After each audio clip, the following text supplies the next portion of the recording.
పెసరపప్పు bat.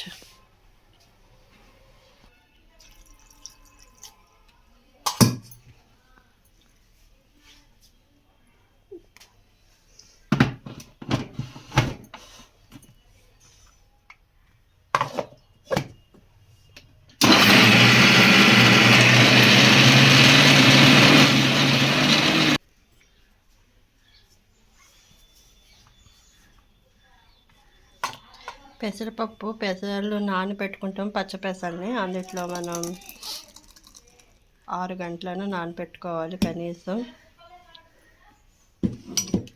So పెసరపప్పు batter వేయండి. దోశలు వేసుకోవచ్చు, పెసరట్లు, పెసర దోశలు, పెసరట్లు అని కూడా అంటారు.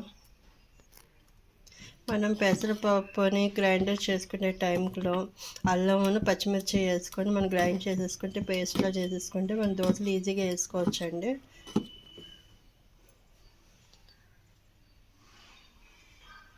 సో ఇప్పుడు మనం దోశలు వేసుకుందాము.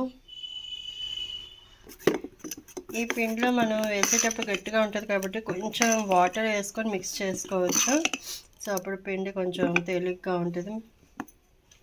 సో స్టార్టింగ్ మనం పొయ్యి వెలిగిస్తున్నాము, తర్వాత పెనం పెట్టుకుంటున్నాము. సో పెనం చూడండి ఇలా ఉంది కదా.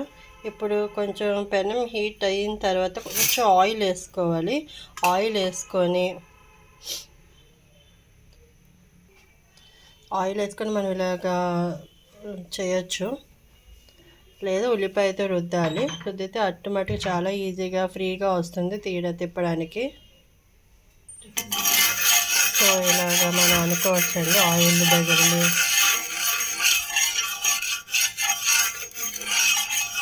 మనకి ఫ్రీగా దోశ వేసుకోవడానికి బాగుంటుంది. సో ఆనియన్తో చోటా ఆనియన్ ఆయిల్ వేసాం కదా, అలాగే రుద్దుకోవాలి. ఫస్ట్ కొంచెం పెనం హీట్ అయింది కాబట్టి ఆయిల్ వేసాం కాబట్టి ఇలాగ రుద్దుతున్నాము.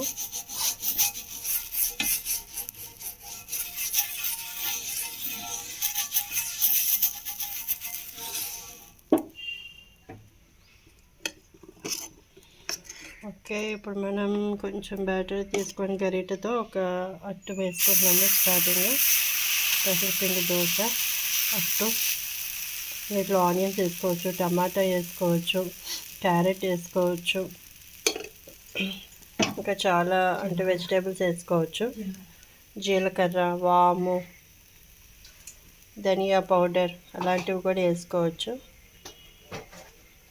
సో ఈ పెసరపిండిని ఇడ్లీలా పెట్టుకొని చాలామంది కూడా తింటూ ఉంటారు. ఇడ్లీలా పెట్టుకొని లైట్గా మనం ఆయిల్ వేసుకోవాలి, ఎక్కువగా వేసుకోకూడదు.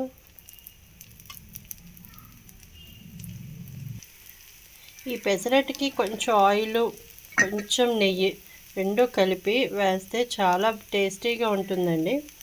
ఇందులో ఆనియన్ కూడా వేసుకుంటాము, మనం వేసుకునే వాళ్ళు వేసుకుంటారు, లేని వాళ్ళు లేదు. సో ప్లెయిన్గా ఇష్టపడే వాళ్ళు ప్లెయిన్గా తింటారు. దాని స్లైడ్ ఎలాగా స్లైడ్ నుంచి చేసుకురావాలి, కట్ అవ్వకుండా. దాన్ని రివర్స్ తిప్పాలి.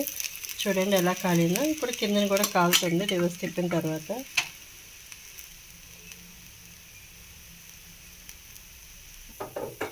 ఈ అట్టుని ఇలాగా కట్ చేసి కర్రీ కింద కూడా చేసుకుంటారండి. పెసరట్టు కూర అని కూడా అంటారు చాలామంది. చాలా లాంగ్వేజ్లో ఉన్నాయి కానీ అది మనకి తెలియదు. సో పెసరట్టు కూర అని కూడా అంటారు చాలామంది. సో పెసరట్టుని ఇలాగ అయిపోయింది కదా, కాలింది రెండు వైపులా. దాన్ని తీసి మనం ఒక ప్లేట్లో పెట్టుకుంటాం. దీని కాంబినేషన్ అయితే మీరు తెలిస్తే చెప్పండి. నేనైతే నిమ్మకాయ పచ్చడి వేసుకున్నాను. సో ఈ వీడియో కనుక మీకు నచ్చితే ప్లీజ్ సబ్స్క్రైబ్ చేయండి, లైక్ చేయండి, షేర్ చేయండి. Thank you so much.